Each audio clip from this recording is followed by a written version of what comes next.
Welcome to the Be It Till You See It podcast, where we talk about taking messy action, knowing that perfect is boring. I'm Lesley Logan, Pilates instructor and fitness business coach.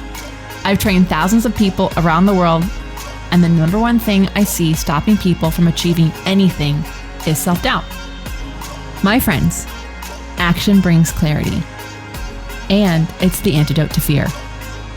Each week, my guests will bring bold, executable, intrinsic, and targeted steps that you can use to put yourself first and be it till you see it. It's a practice, not a perfect. Let's get started.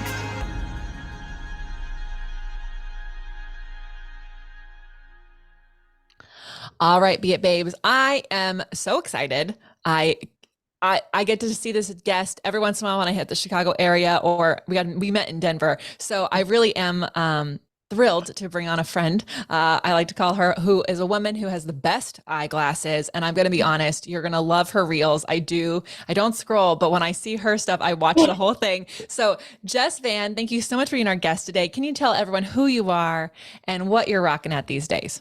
Hey, what is good? What's popping? What's Gucci? As the kiddos say, it is me, Jess V. Jess Vann, all the things. I I live in Chicago, originally from Lansing, Michigan, born and raised.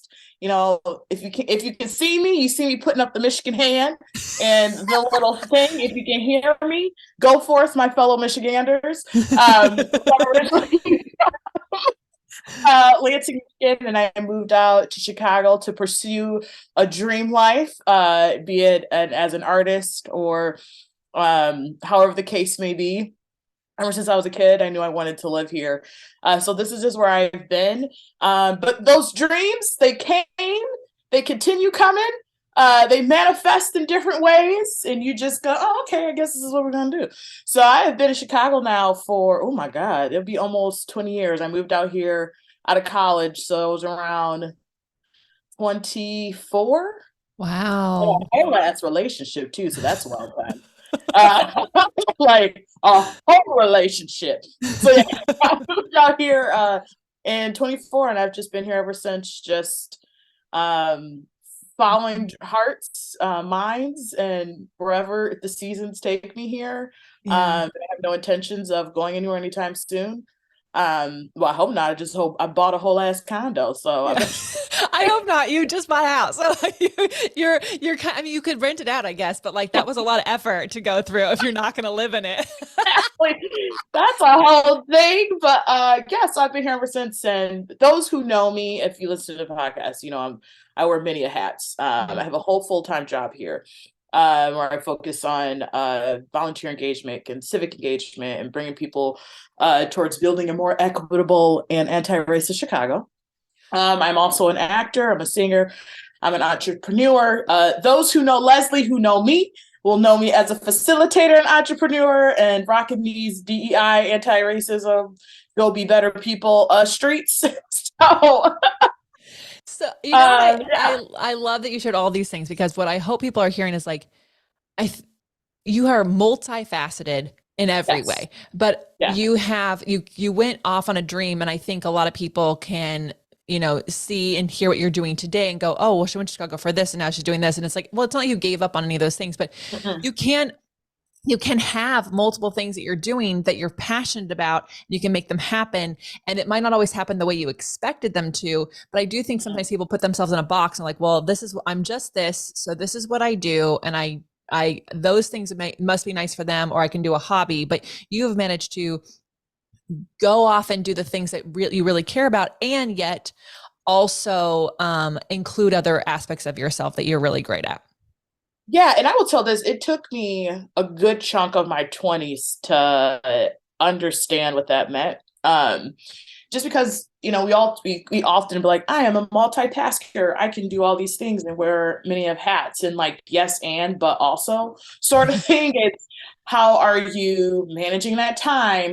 What energies are you giving towards? Like, what makes sense? Like, what does your personal and professional schedule look like when you're trying to handle all these buckets? And I will say this, 2020 about damn near killed me. So I had to reassess what that means, and not give up on who the foundation of who I am. And at the end of the day, I'm an artist. At the end of the day, I am a creative, I am an artist, I am an actor, I am a performer. That is who I am at the foundation of my core. So I try to use those elements of theater and creative mindsets to like steward my other work. Yeah. Be it a consultant, be it my full-time job, be it this, because that keeps me excited just about life in general. Yeah. So my elements of like artistry, how I dress, how I present myself in these social media streets, like I try to it's who I am at the end of the day. Well, and I think that's so cool. I love that you brought that up though. And I want to go back to something. So hopefully I don't forget it, but I love that you brought up, like, you are creative. And so even if like, maybe you're not currently acting in this exact moment, you're allowing your creativity to decide how you wear and how you do your hair and like what you put out on social media. And I think sometimes people go, well, if I'm not acting or if I'm not painting, then I'm not an artist. Like, and it's like, actually you can actually include that into the life that you're able to live right now.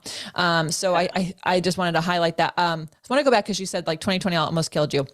So what I think, a lot of people might be like, yep. Yeah.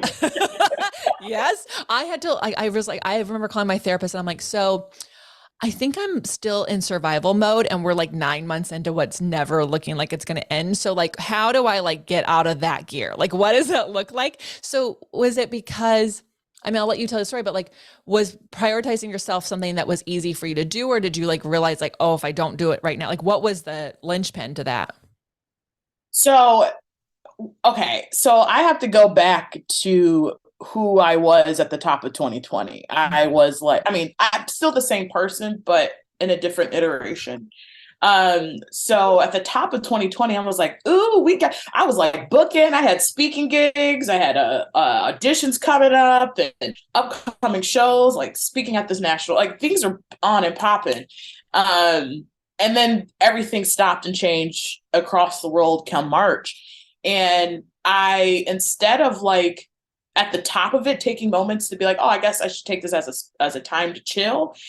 Instead, I took opportunities to like rev and keep going. And so I opened myself up, as I was already like shifting some of my content to DEI work before 2020 had happened. So it was this thing I was already like, oh, let me shift and change some of my content, add some pieces here, this, that, and then some. So that when the world was like, oh, wait, racism, or oh, wait, things are crazy. Wow. I'm like, where you been? Deal with that. Okay, like, you just deal with that.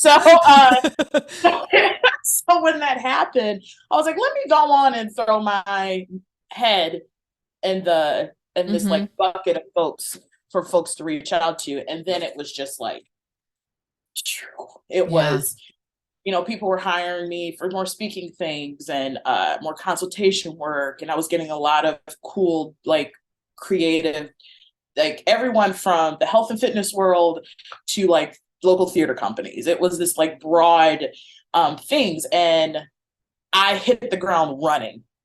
And I didn't realize, because I'm so used, this goes back to my point at doing everything and like, I can handle it. By the end of 2020, I was like, oh, I'm feeling uncomfortable. Things are weird. So by the end of 2021 is when I was like, I can't do this anymore. Yeah. And it was a lot of things. It was a lot of things from like this intersectionality standpoint of like, I am a Black woman out here trying to teach these predominantly white institutions why they a hot mess. That can get exhausting, right? Like that's exhausting on a personal level, on all this stuff, on top of just like the triggers of the world that was going on. Right. Because you're still who you are in the world that's going on. Right. In this world that everyone's trying to adjust to, on top of that, which then triggers mental health things. And then so it became, and then I wasn't operating from the spaces I know how to operate. I know I'm a strong leader. I know I can execute and follow through.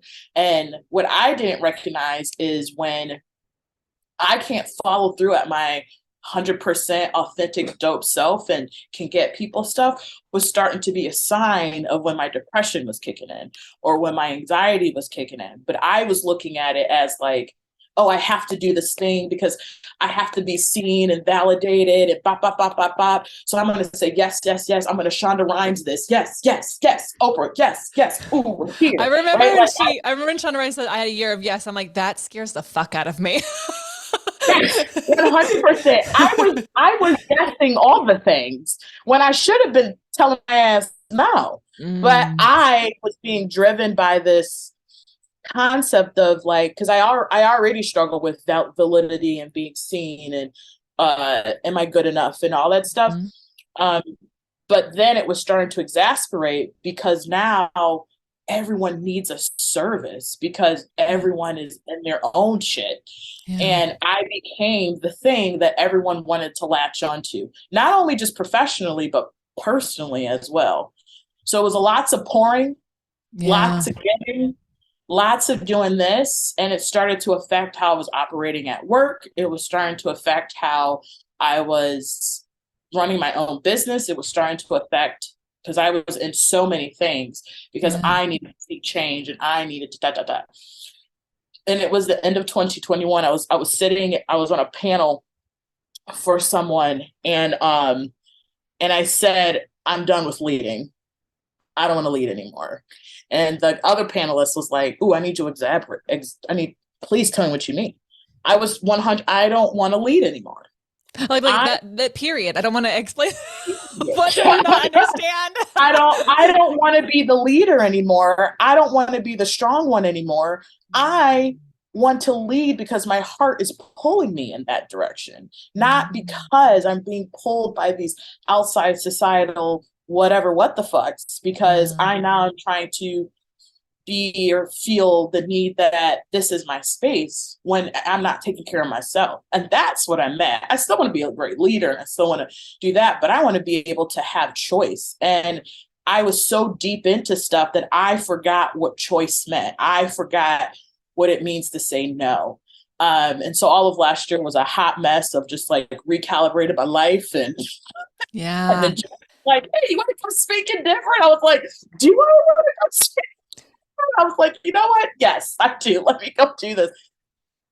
So last year, I love that you took a pause and you asked yourself, do I? Like they're saying, do you? Like you're like, do I? And I think this is really, first of all, I thank you for sharing. We can dive more into that, but like, thank you for sharing all of that stuff, because I think no matter what people's jobs are or things that they're doing is, that it's so easy if words of affirmation are your love language, if the desire to be seen and validated is there, and you can get caught up in, we see it all the time with like people who become celebrities.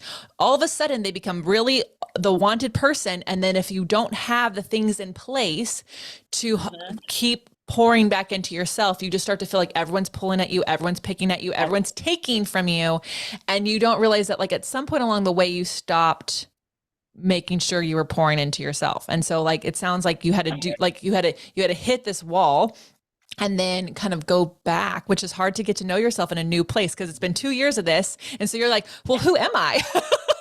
What do I want? When I tell you, I for myself, I'll be like, oh yes, I can do all these things at once. And yes, and I can. I can rock it. I didn't know what my threshold was. Because I've been so used to, seeing my mom kicking ass or seeing other women that I look up to. So my mom's dope and shit, but like other people that I see, like I personally did not know what my threshold was until I got there. Yeah. And let me tell you, I had folks calling me out on stuff. I got into so many challenging conversations. It came to the point where you can't use 2020 as an excuse anymore. Like, it was like, I have to own this shit because I created the shit that I didn't even know I created. And now I'm sitting in this shit, and have to recalibrate everything, Yeah. everything. Yeah. What feels like I had to recalibrate everything. Yeah. Well, and so what worked for you? Was it like just literally turning off all the things and going and like saying no to everything, or how did you recalibrate? Cause I think it's easy to I mean, like when you say, when I picture recalibrate, it's like the pendulum swung over here and now you're like, it's going to swing over here. And how did you find center? What was that like for you? I personally had to pause a lot of things. And I paused everything from, I told you this when we had lunch the other day, like I paused the other day. How that was definitely months ago, but it feels, you know what is time anymore? For those watching, yes, I just changed my background like 3 different times. You know what? If you're not watching, there's a YouTube channel you can watch, and there's a third show because Jess is a creator and she is an artist. I have to find the moments in the time, but I think I literally had to stop. Yeah. And what was hard about this for me is I stopped engaging with friendship relationships that I was always pouring into, which was probably the hardest thing, because you're talking to someone who values community, but often feels like she doesn't have community. So to pause friendships or people that I thought were friendships or community, because I felt like I was always the one engaging, and I felt always the one like, hey girl, let's go kiki here, let's go grab a drink, like always giving in. I had to stop. I was like, that's exhausting. Mm-hmm. I stopped seeking clients. Yeah. I needed to recalibrate what service do I actually want to put out into this world, because I didn't realize I was going to get stuck in this like anti-racist DEI bucket when I originally started my business was to offer professional development for all folks, to offer organizational development, policy, procedural changes, HR support on across the field. And then all of a sudden I was like stuck in this like space, when that space was constantly shifting and changing, and from pedagogy to ideology and who can say these things, who can't. So that I had to pause that. And I took my last client last year in August. Now I'm not saying Jessica ain't coming back, because she is. This is what I had to move first, y'all. I had to get into a headspace till I kept back to figure all that stuff out. I only focused on 2 things. For the first time, I focused on my job, my full-time job, and myself. I needed income, so let me focus on my job and do that. So I did that, and then in the midst of that, got promoted, or not promoted, but got offered a new job in a different organization, and that's where I'm currently at now. I had to focus on that, myself, and how I was getting income, because I knew I wanted to buy a home at the end of the year. So I was like, that is all the emotions I can offer, because I can't give this year. I just couldn't pour so much. And I was alone a lot. Yeah. Because also I like, you're a single woman doing this all, which is exactly. Which I don't know if that's easier or harder if you had a partner. Now, I told my therapist, I was like, last year was so triggering because it exemplified the fact that I am single. Like everything that I need to also, listeners and folks out here in these streets, I don't need a man. I don't need one. I am a Pisces. I am a water sign. So I welcome all the love and the engagement. And when I feel those things aren't being fulfilled, it is easy for me to be like, I'm lonely. No one cares about me, all this stuff, because I'm not feeling fed in a way that I need to look at what does that actually look like, and does it have to come from somebody or things or . So I'm a single woman just out here trying to do big kid adulting, when at my age, and we're close in age, like I'm 30, well, I'll be 39 in a month. Okay, I'm 40 in 2 weeks. Like we out here. And so societally, I'm supposed to be married, got some kids, right? Settle down somewhere, because these are the images that was told to me as a youth or young, that like by a certain age, this is going to happen. I never envisioned my life past 35, because by the time I was 35 in my 15-year-old brain, actually by the time I was 25 in my teenage brain, I was like, I done met Bay. We was out here married. We was gonna have some kids. I was 30, and I'm like, well, we are 38, and none of those things happened. So I don't know what my life is, because I never envisioned it. Yeah. Far past as a young person. Yeah. I think that's so interesting, because yes, I just interviewed someone yesterday who's 37 going on 38, and her two daughters are already in college. And I was like, yeah, so see, you did it right, because like you did it while your body was young. You did it while you had the energy to keep up with them. And now you're not even 40 and they're already out of the house. Like, it's too late for me. Literally, I remember having a whole conversation with my friend. I was still really close with some people back home in Lansing, Michigan, and I was at her place. And we were like 27 by this time. She had a kid her second kid. She married, got a home somewhere in some suburb back home in Lansing. And she was like, well, do you think you will ever freeze your eggs at 30? 30. My 30s are damn near long ago. Like, yeah, I might have to, it's something I can think about. And I never thought about it again. But now here we are, and I'm like, is this something I need to think about? Like in seriousness. But 27 me was just thought it was, I didn't think I would even have to be here.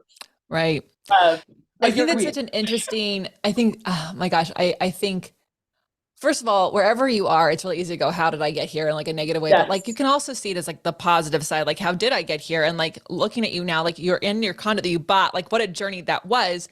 And was it easy? No, nothing's fucking easy. Everything is fucking hard. Just so you know, if you can just prepare yourself, you might like, actually, the hard might be a little lower than your expectation. Go, oh, that was easy. But it's all like, there's always a challenge. And I think what I think is so important is that from your story, it's like just really reflecting back on what you want, and like having to, I mean, like so few people would be able to just go, okay, I'm just going to stop that all. Like, that is so brave and courageous and hard. There's like, people might think, oh, she just stopped everything. Well, that's the easy thing. No, that is like the hardest thing, because you had to like tell people no all of a sudden. You had to go a year of no, basically, and then really get clear on like, what do I want? And for you, it's like, I want a house at the end of this year, so I'm going to do that. And that's a challenge on all its own, just to be a single person buying anything. And also as a married couple, if you work for yourself, no one wants to sell you a fucking house. No one does. And home buying aspect is a whole topic on itself. Yes, last year was me really being like, I actually don't feel like going out, or I'm actually really sad in a negative space right now, or I have a dark cloud over me. I don't think I need to be in anybody's space of community. I mean, I auditioned for 2 shows last year, 2, and one of them put me in a dark space because I got this dance call, and I get called in to do the show at one of the theater companies here. And I'm like, dope. Okay, can you come in for this role? Woo bop the bam. Here's your side. Sing this thing. Dot dot dot. So I go in, sing the ditty. We do the dance call, and in the middle of the dance call, I'm like watching myself dance, and I was like, who is that? Like, I physically could not. I was like, is that? I was like, oh, here we go. And so down the self-deprecative journey that I went when I got home. And I was like, I don't think I am mentally, physically ready to be back out here on these audition streets, because I don't feel good about myself. And that was at that moment I was like, realize I don't feel good about myself at all. Physically, mentally, everything. Yeah. And even in the, like, I was out of breath. It was like all this, like, and I was like, I'm not going to be auditioning if I don't feel good in front of a camera, in front of the creative team. I can't do this. Yeah. So that's a hard thing for me. That's well, I mean, for anybody who's a creative, for sure. Yeah. I mean, also, like, I think it's good that you actually did the audition because you got to see like, oh, I'm not ready for this. And also here's more like, here's the work that I need to be doing for myself. What did it take? Because some people might just take that as a sign, like, I'm done. I'm hanging my acting hat up. I'm hanging that thing up. Like, what was it that you were able to do for yourself to get past that? Because now, I mean, I feel like you're auditioning again, like you're doing stuff again. So what was the work that you did to help you like get good with yourself? Because that's the thing that most people listening, if you aren't good with you, like it doesn't even matter. You can manifest whatever you want, but if you're not aligned, it's not gonna work out. I had to, then I ended up going on I got called in for another show at the end of last year, actually. And I was like, I don't know. I think what I know I needed to do is a few things. I needed to figure out what was my relationship to art making in this city again, because I am no longer a bushy-eyed 20-something-year-old, like, like, oh my God, out of college, I'm gonna audition for everything. I'm gonna book this thing, booked and blessed and busy and booked and all those sayings. I was like, I don't know if that's in my ministry. But so I had to really figure out what my relationship is to art making and what makes me excited. And so instead of letting that happen, I went on and produced a little one-woman show and got my friend and my band together and did a show in February at one of the theater places, the little cabaret connection piece. I did that. And that was very scary for me because at that point I haven't played with these guys in almost 2 years. I hadn't done a show like I haven't been in a band and did my covers and do the things I usually do in about 3 years at that point. And my dumb ass was like, well, let me do 14 songs. I was exhausted by the end of that thing, vocally, physically, all the things. And I was like, I'm glad I did it, but it also was like, here's just another space I need to make sure that I'm working on. Because the craft of theater and music and monologues and all that stuff, it's a muscle. And if you don't keep nourishing it, you can lose it. But for me, I don't want to lose it. I just have to make sure that I'm mentally and physically ready. Yeah. Academically and learning and ... that's fine. But am I, the person who has to go put themselves out there in front of people, ready? And ready because of how I'm feeling about myself. So I started to think about, what does this mean as an artist, right? And I'm still in that journey right now. I have an audition this weekend, and like I'm doing the thing because it's part of who I am. But I'm also like, what does this digital world look like? What does embracing these other aspects that I've always wanted to dabble in? Like, what does it mean for me to do that? Writing, I'm trying to write more. Poetry or short stories, or mostly short stories, and personal pieces and essays. Like, that's where I'm trying to tap in and just kind of go back to basics and like heal. I feel like people underestimate, or they don't give the credit towards back to the basics, because like getting to like the basics are there as a foundation for a reason, and also they really help you understand like where you are. Like, it's kind of like a pin and a map. It's like, oh, this is where I'm at. Oh, I got a little too far away. Oh, I forgot that one. And what I hear you saying is you're asking yourself a lot of questions. And when you ask yourself questions, and I think it was our first guest ever, Joanna Vargas, was like, questions, you got to put a question mark on it, because it changes how you actually engage with the information that's going on. You're not putting, like, if you put a period on it, like, I'm an actress, period, but that's it, right? Like, it's kind of like, it's very drawn in cement. But if you put, what does being an actress mean to me? What does being an artist, what does being a writer mean to me? It allows you to really get to know yourself in a way that allows you to filter in what you're going to say yes and no to. Yes. And that's like a glimpse of like what my therapist and I would like work on. It's like, what are you aligned with?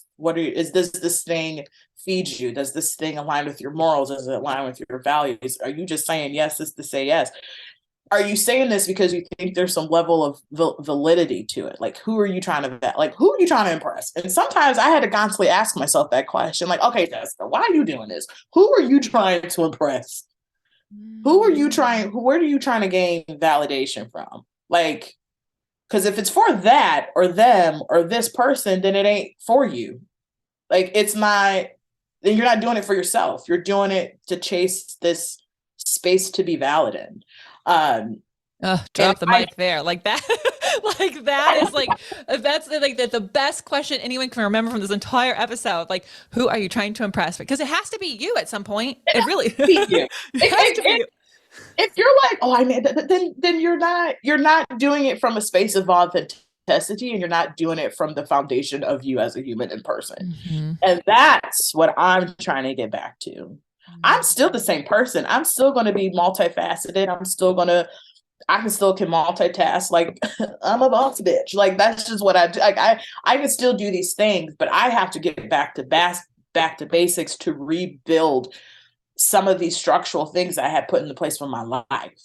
And which is funny, because then I'm like, once I can like figure that out, maybe we'll add this like dating thing back into the same, because like right now we ain't doing nothing. I literally just did a TikTok because these girlies he be on TikTok who be getting bedazzled to be out here and be using TikTok as a dating app. I was like, that is my ministry. I'm gonna be on the internet. I'm growing locks right now. My hair is it be crazy whenever I want.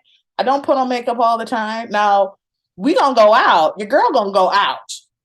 I am cute. Okay. But you are. I've seen you go out. You look amazing. Not every day.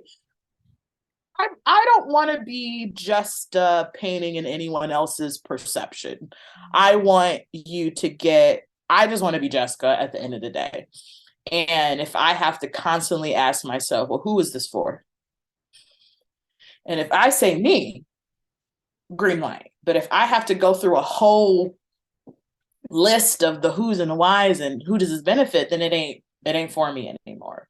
And so that is my hope, want, and wish for myself for 2023. It's just to kind of get back to basics, just to like, I ain't got to come in 2023 hot off the press. Like, I'm gonna slow and ease into this. Oh, me too. That's how I'm doing.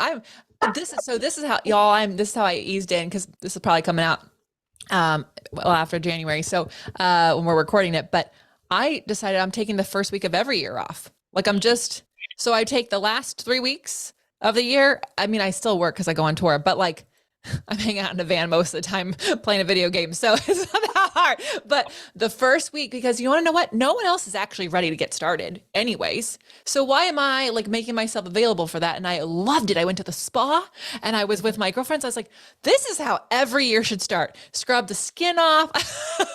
It was so great. And so another thing I do, because my birthday is at the end of January, I always told people, like, if I make any goals for a year at the beginning of the year, which Brad and I will typically do around the first day, I'm like trying them on the whole month. I'm not like hitting it hard. I'm just trying to, because when my birthday comes, I'm like, how did those goals feel? Do we have to make some adjustments? And then I like to tell people this. Do you know how many New Year's there are in a year? There is the actual first day of the year, which should not be in the middle of winter, in my opinion. Pretty sure historically it wasn't. I feel like it was the Roman Empire that changed that. But there's the Chinese New Year. There's also a Khmer New Year. There's an India New Year. There are New Years and all these different cultures that you can go, you know what? I'm starting the year over right now. You can just do that. It's okay. 100%. 100. I don't have time. I'm gonna move however I need to move. I'm big grown. I'm a grown ass woman. I am big grown, and I can make my own doggone decisions to decide when I'm going to go do X, Y, and Z. Why? Because I want to show up as the best. I know it's so cliche statement coming in 3, 2, 1. I want to show up to be the best version of me. Yeah. And that means so much for me, and so I need to do that, because at the end of the day, I'm getting older. My parents are getting older. My dreams aren't dying, but windows of time are starting to get smaller for me to do the things that I want to do. And I'm still fucking young. And so I have time to shift and change and all that. And I still have time, but don't have time. Yeah. And I want to just be who my little 12-year-old self thought she would be. And that's from physical to work to this, whatever. I want to know what it means to show up as who I've always envisioned myself to be.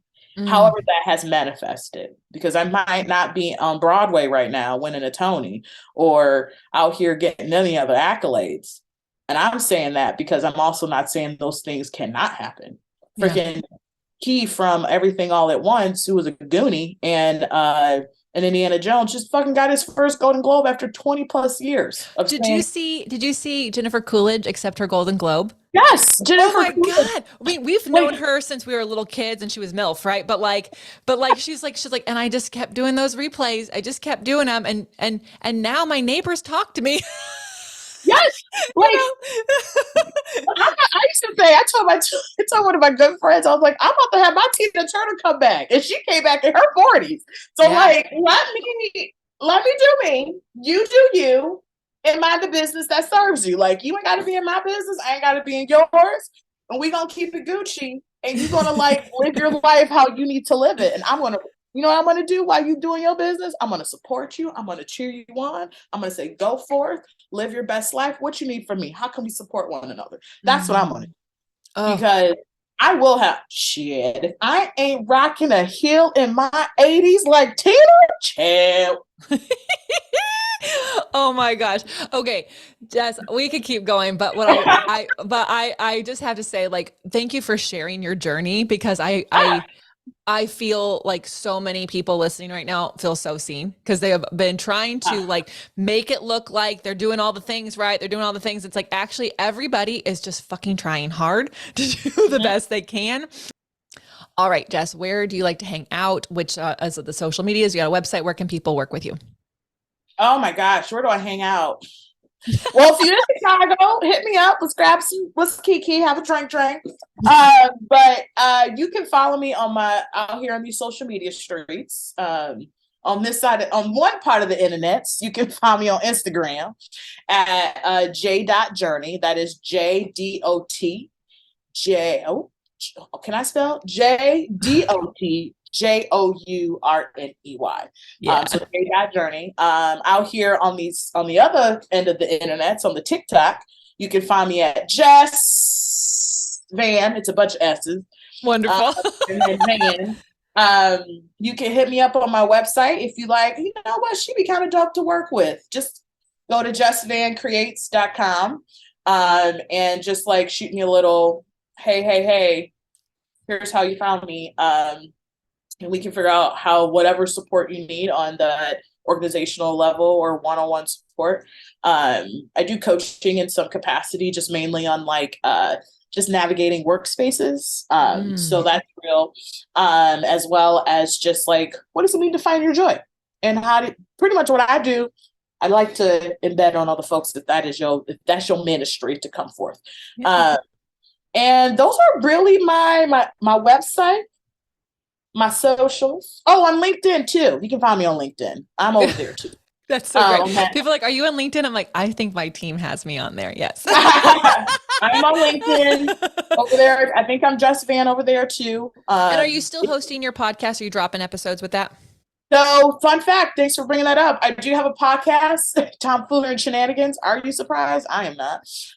So you can hit that up, listen to season 1. I am actually this year, as part of my restart and rebuild and foundational, the goal is to bring that back by the end of the year. Wonderful. So that season 2 is actually be up top of next year. So that whole production process will start to come through. But go see what we did over in season 1. It was a good time. It was in the height of a lot of things, so there's some very pertinent conversations that happened. But yeah, Tomfoolery and Shenanigans on most of all your platforms. Apple, wonderful. Spotify. We'll have all the links in the show notes, make it real easy for y'all as you are listening to this. Okay, before I let you go, bold, executable, intrinsic, targeted steps that people can take to be it till they see it. What action steps do you have for our listeners? I'm going to say this is going to be very cliche because that's the real thing. So some actionable things that you can do is rest. Rest. Oh, we haven't had that one. That's so good. Listen to your body, rest, Veg when you need to veg. Watch TV to disassociate if you need to, if that's what you need to, like, because at the end of the day, we are vessels and it needs to be filled. And some of the strongest things that we need to do is fill it, is rest, and to feed our brains what we need to come back strong. So just rest, chill out, breathe, listen to your body. It's okay. You ain't got to get up at 4 o'clock in the morning if your body's like, you know what, I need this little extra hours. Just rest. Oh, that is the best. That is so great. I love to hear what these action items are, because I'm always like, what are people going to say? I'm like, that one, haven't had rest on there. So thank you for always being unique and wonderful in my life. I am so grateful to know you and have this conversation with you. Y'all, how are you going to use these tips in your life? What resonated? Make sure you tag j.journey on Instagram, or on the TikTok thing, you can tag her as Jess, and we'll have those links, and the Be It Pod. Let us know, because we want to know how you're being it till you see it. Thank you so much for being here, Jess, and for everyone listening. And until next time, be it till you see it. Bye. That's all I got for this episode of the Be It Till You See It podcast. One thing that would help both myself and future listeners is for you to rate the show and leave a review, and follow or subscribe for free wherever you listen to your podcasts. Also, make sure to introduce yourself over at the Be It Pod on Instagram. I would love to know more about you. Share this episode with whoever you think needs to hear it. Help us and others be it till you see it. Have an awesome day. Be It Till You See It is a production of As the Crows Fly Media. It's written, produced, filmed, and recorded by your host, Lesley Logan, and me, Brad Crowell. Our associate producer is Amanda Fraterelli. Kevin Perez at Disenyo handles all of our audio editing. Our theme music is by Ali at Apex Production Music, and our branding by designer and artist Gianfranco Cioffi. Special thanks to our designer Jairo Mandal for creating all of our visuals, which you can't see because this is a podcast, and our digital producer Jay Perdoso for editing all the video each week so you can. And to Angelina Herrico for transcribing each of our episodes so you can find them on our website. And finally, to Meredith Crowell for keeping us all on point and on time.